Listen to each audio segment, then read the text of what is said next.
की मी तुम्हाला विचारू इच्छितो, तुमच्यामधला कुणी असं आहे का की ज्यानं घृणेवर विजय मिळवला आहे? कारण ज्यानं अजून घृणेवर विजय मिळवलेला नाही तो प्रार्थना करण्यास समर्थ होऊ शकत नाही.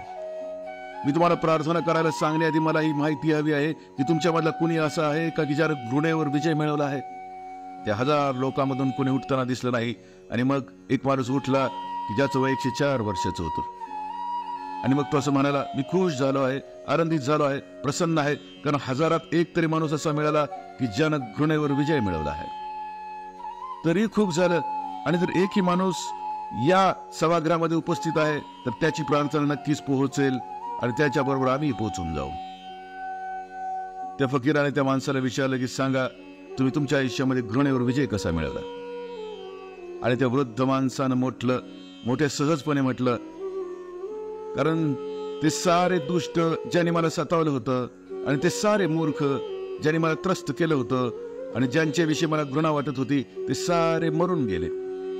ज्यांची मी घृणा करावी असा आता कोणी वाचलेलाच नाही. तुम्हीच सांगा, मी आता कोणाविषयी घृणा बाळगू?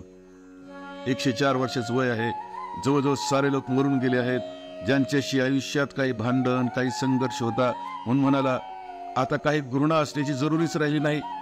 असा जर सर्वांच्या जीवनातून रागद्वेष निघून जातो, सगळ्यांच्या जीवनातून शरीर शिथिल व्हायला लागलं, शरीर वृद्ध व्हायला लागलं, कामवासना शिथिल व्हायला लागले, जीवनाची धावाधाव उतरणे लागून मृत्यूच्या जवळ पोहोचू लागले, त्यावेळेला सगळेच असे वागतात, सगळे शिथिल होऊ लागतात.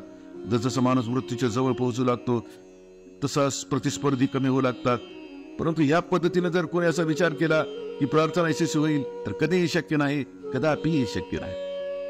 कधी शक्य होईल ही ऊर्जा पूर्णपणे असेल, शक्ती पूर्णपणे असेल, अशी संधी पूर्णपणे असेल की जिथं द्वेष जन्माला यावा तरी पण जेव्हा तो जन्म घेत नसेल, जिथं घृणा निर्माण व्हावी तरी पण ती जन्म घेत नसेल, जिथं राग जन्माला यावा तरी पण तो येत नसेल, जिथं सारी प्रतिकूल परिस्थिती असावी आणि जीवनाच्या ज्या काही नैसर्गिक पाशवी वृत्ती आहेत त्या दिशेने मन धाव घेत नसेल, तरच तिथं जीवनात प्रार्थनेचं बीज अंकुर होतं.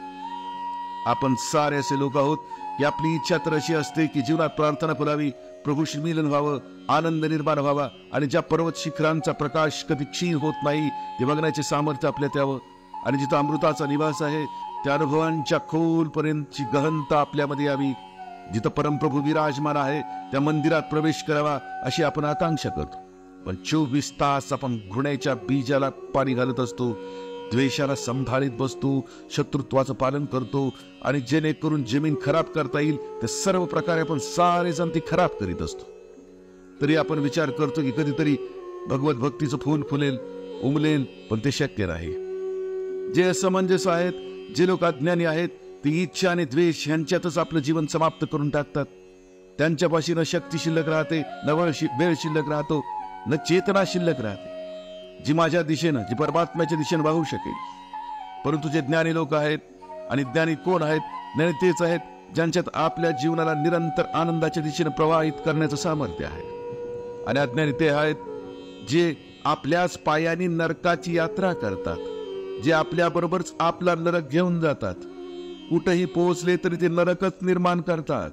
त्यांच्यापाशी बिल्ट इन प्रोग्राम आहे, त्यांच्यापाशी फॉर्म्युला नेहमी तयार असतो नरक निर्माण करण्याचा. ते कुठेही पोहोचू देत, त्यांना उशीर नाही लागणार नरक निर्माण करायला. अज्ञानी तेच आहेत जे आपल्या चहूबाजूने नरक निर्माण करण्याच्या सगळ्या शक्यता घेऊन जगतो. आणि ज्ञानी तो आहे जो आपल्या चहूबाजूने स्वर्ग निर्माण करण्याच्या सगळ्या शक्यता घेऊन असतो. प्रभूचं स्मरण ही स्वर्गाची सगळ्यात मोठी शक्यता.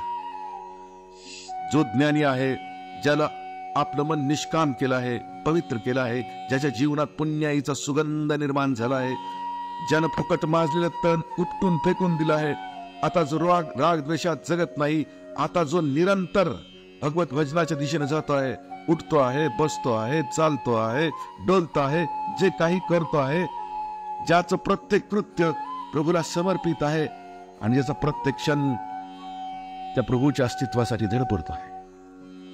सगळं विष संपून गेलं आहे, सगळी घृणा, सगळी हिंसा संपून गेली आहे आणि फक्त अमृताचा वर्षाव शिल्लक आहे, अमृताचं भारण शिल्लक आहे. त्या अस्तित्वाविषयी, त्या असीमाविषयी, विराटाविषयी प्रचंड आस्था आहे.